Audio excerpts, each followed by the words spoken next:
Jonas Ferris. I'm an investment advisor in Miami. Late last week, the regulators busted a $1.7 billion Ponzi scheme. It's one of the biggest Ponzi scheme busts in many, many years. It's not quite as big as the Bernie Madoff Ponzi scheme, but it's pretty big. It's apparently 17,000 investors, retail, smaller investors, got hosed by this one. GPB Capital was the name of the company, also working with Ascendant Capital. This is a very complicated story, but I want to get into this because I get clients who come to me with very similar offerings they hear, and it's very common to have what I would call a semi-Ponzi scheme investment, and that's what I think happened here after reading the SEC reports on it.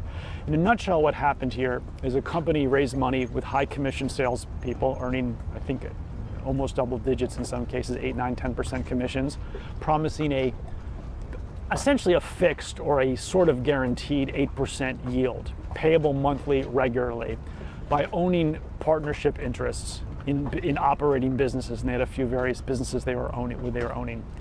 And in addition, there'd be some bonus checks you might get if the companies did particularly well. So it was like you could kind of get this regular 8% regular payout and then maybe make some more.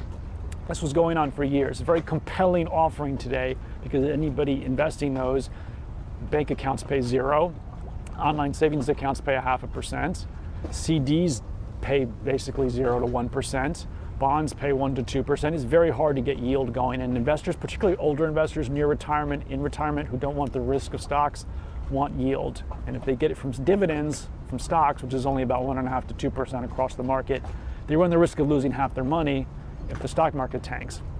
So this is a very good pitch, and this is why so much money came into it.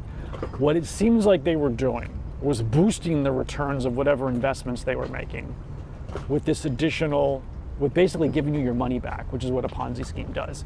So maybe the businesses were earning 4% for the sake of argument. They would supplement that with your own money. And most people don't understand, or they weren't told in this case, that they were getting their old money back. So the yield was artificial.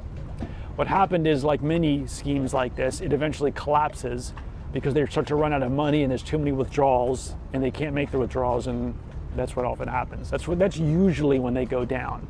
It is unclear at this point how much money is actually still in the pool, so to say, but it appears to be much less than is claimed, what people think they own from their statements from this fraudulent company. The reason why it's semi-Ponzi scheme is they didn't just steal all the money.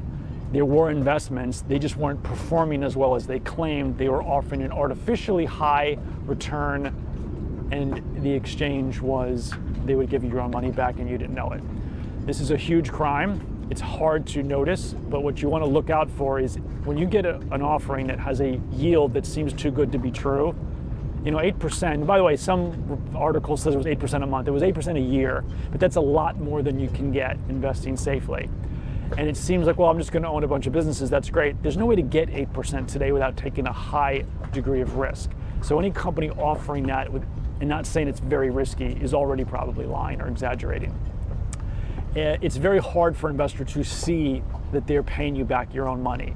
This is why, in general, it's better for most investors to invest in a way where they can see the holdings, whether that's through an advisor or even themselves owning stocks and bonds directly. Then you can see, even mutual funds, you can get annual reports that are audited. You can see what the holdings are, what the dividend yields were.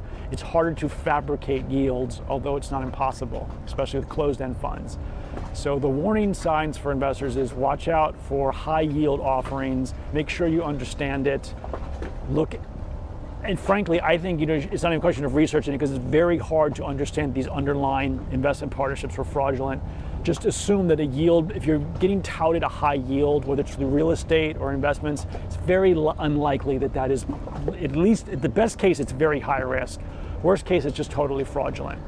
And we're going to come back and talk about what is a Ponzi scheme, because you hear in the press a lot and people don't really understand what it is. But in a nutshell, it's the return you're earning is actually a fantasy. It's your own money or other investors' money being given back to you, but we'll have more on that later.